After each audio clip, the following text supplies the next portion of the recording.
At the turn of the century, being a lighthouse keeper was one of the toughest jobs around.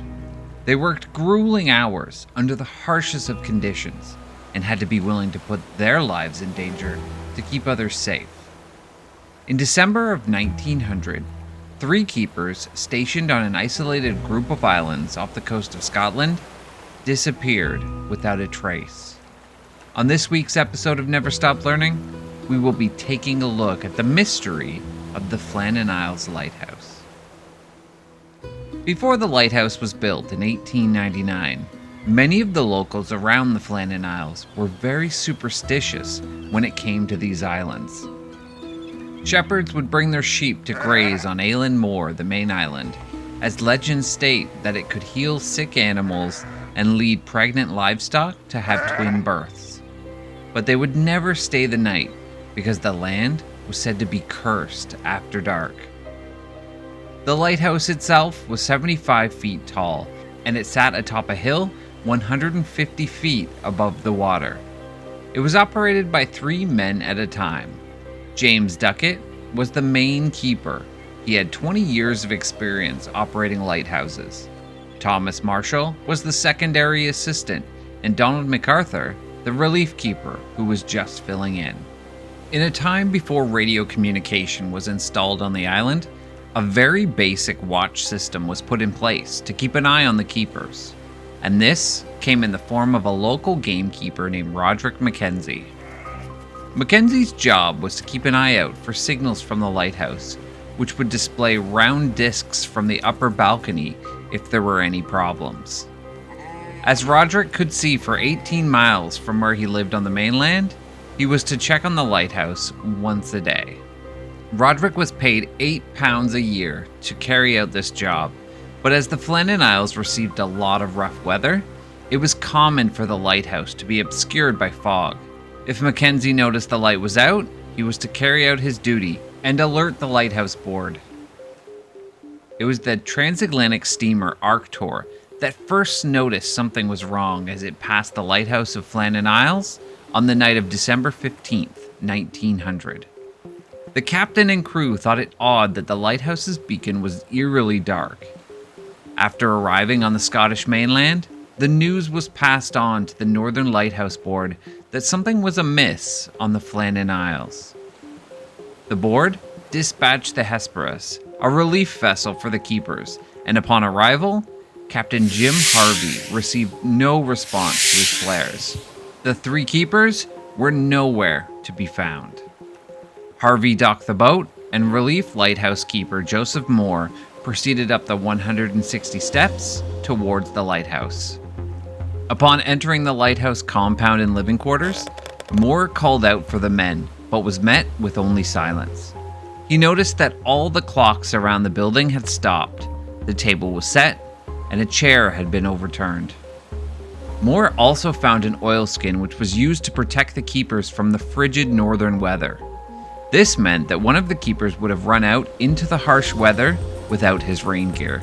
On the western side of the island, Moore discovered evidence of harsh weather.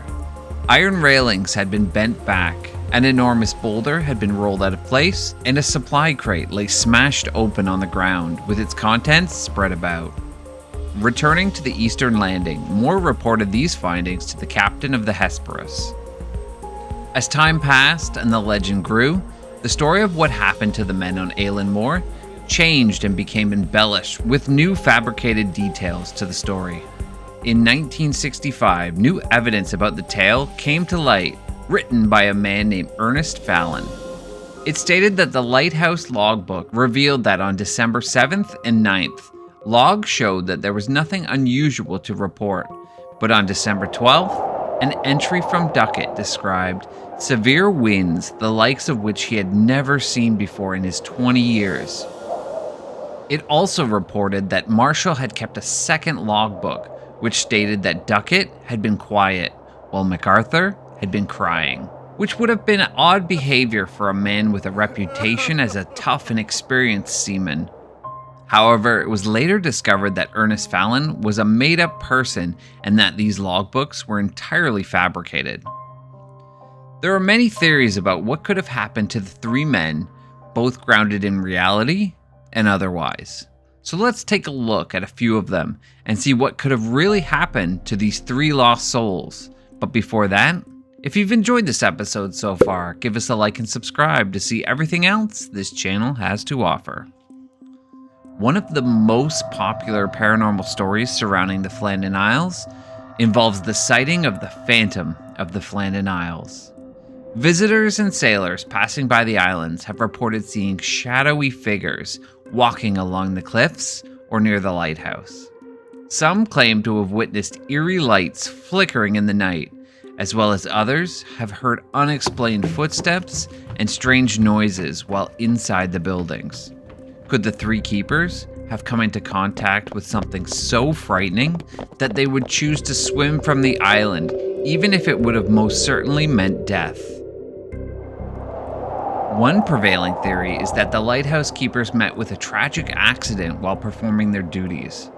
The Flannan Isles are known for their treacherous terrain and powerful storms, and it is possible that a rogue wave hit the island and swept the men away. With the storm damage on the west side of the island, this theory is definitely a possibility. Another possibility is that the isolation and harsh conditions of the Flannan Isles may have taken their toll on the keeper's mental health. It is possible that one of the keepers experienced a mental breakdown, leading to unpredictable behavior. This behavior could have led to violent altercations between the 3 keepers, resulting in the death of one or more individuals. Despite numerous investigations and searches, no bodies or definitive evidence has ever been found to explain what really happened to the 3 lighthouse keepers. The mystery of the Flannan Isles remains unsolved, leaving room for speculation and fascination to the unknown fate of those who vanished from the remote and haunting island. Thanks for watching this episode of Never Stop Learning. Give us a like and subscribe if you haven't done so already, and check out this video of spooky stories. Until next time.